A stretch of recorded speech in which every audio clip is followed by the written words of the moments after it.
Good morning बच्चों। Good morning madam. आज मुझे ये बताओ, क्या तुम्हें कहानी सुनना पसंद है? हाँ मैडम। तो तुम मुझसे कहानी सुनना पसंद करोगे? हाँ मैडम। ठीक है। तो मैं तुम्हें सुनाने वाली हूँ आज कछुआ और खरगोश की कहानी। क्या तुमने पहले सुनी है? हाँ मैडम। हाँ सुनी है। तो मैं तुम्हें दोबारा स्टार्ट से सुनाने वाली हूँ, ठीक है? ध्यान से सुना सब, ठीक है? हाँ, कहानी में क्या होता है, मैंने जैसे कि बोला तुम्हें बताया, एक कछुआ और खरगोश की कहानी है, ठीक है? एक कछुआ होता है और एक खरगोश होता है, दोनों पक्के मित्र होते हैं, पक्के दोस्त होते हैं एकदम, ठीक है? दोनों मित्र होते हैं। अब खरगोश क्या होता है ना, जो खरगोश देखा है तुमने खरगोश? हाँ तेज दौड़ता है ना, जो गाड़ी खाता है ना, वो तेज दौड़ता है। और कछुआ तुमने देखा है? हाँ मैडम। कछुआ कैसे चलता है? धीरे धीरे चलता है ना, कछुआ चलता है धीरे धीरे और खरगोश चलता है बहुत तेज। तो इसी कारण जो खरगोश था ना, उसको घमंड था अपने तेज चलने पर कि मैं कछुए से तेज भाग सकता हूँ।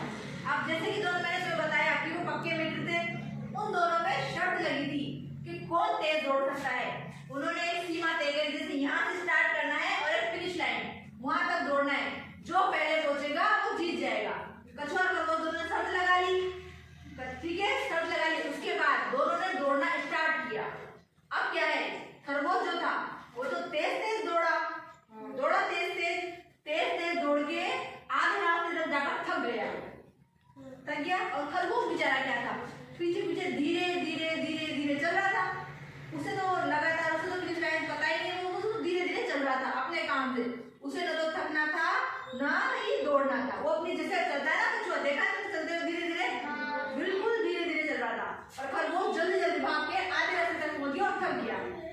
और एक पेड़ दिखा उसने, तो कछुए ने, एक खरगोश ने क्या सोचा कि कछुआ तो अभी बहुत पीछे रह गया, वो तो बहुत धीरे दौड़ रहा है, क्योंकि खरगोश को कहता है घमंड था, ठीक है ना?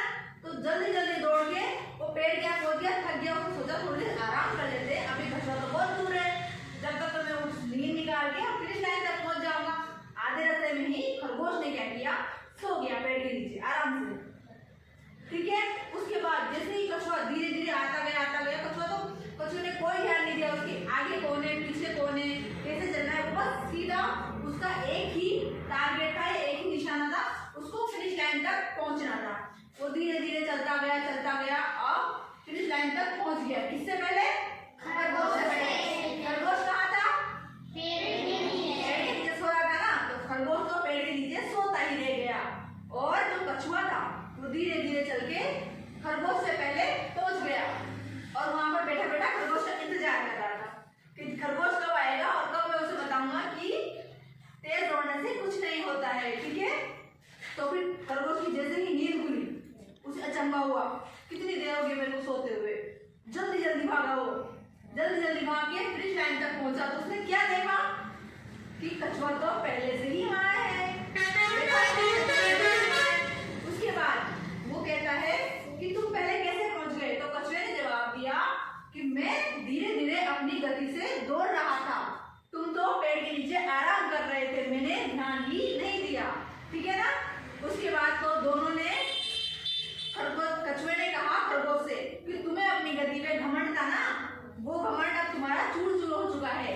इस कहानी से मैंने शुरू से अंत तक तुम्हें जो कहानी सुनाई, इससे क्या शिक्षा मिलती है हमें? शिक्षा, पहले शिक्षा सुन लो। क्या शिक्षा थी? कि हमें कभी भी घमंड नहीं करना चाहिए और अपनी धीरे धीरे जो अपना काम है ना, मेहनत से करते जाना चाहिए। क्या तुम अपना काम मेहनत से करोगे? और कभी भी अपने काम पर घमंड नहीं करना है। ये कहानी तुम्हें हमेशा याद रहेगी? मैं कभी भी तुमसे, कोई भी तुमसे पूछ ले कि हमें मैडम ने कहानी सुनाई थी, वो याद रहेगी? और इसकी जो शिक्षा है वो याद रहेगी? क्या शिक्षा मिलती है इससे? क्या शिक्षा मिलती है इससे? हाँ, जोर से बोलो। और मेहनत से अपना काम करना चाहिए। कभी भी हमें किसी भी काम के लिए घमंड नहीं करना चाहिए। जैसे कछुए ने खरगोश का घमंड तोड़ा ना, हमें खरगोश नहीं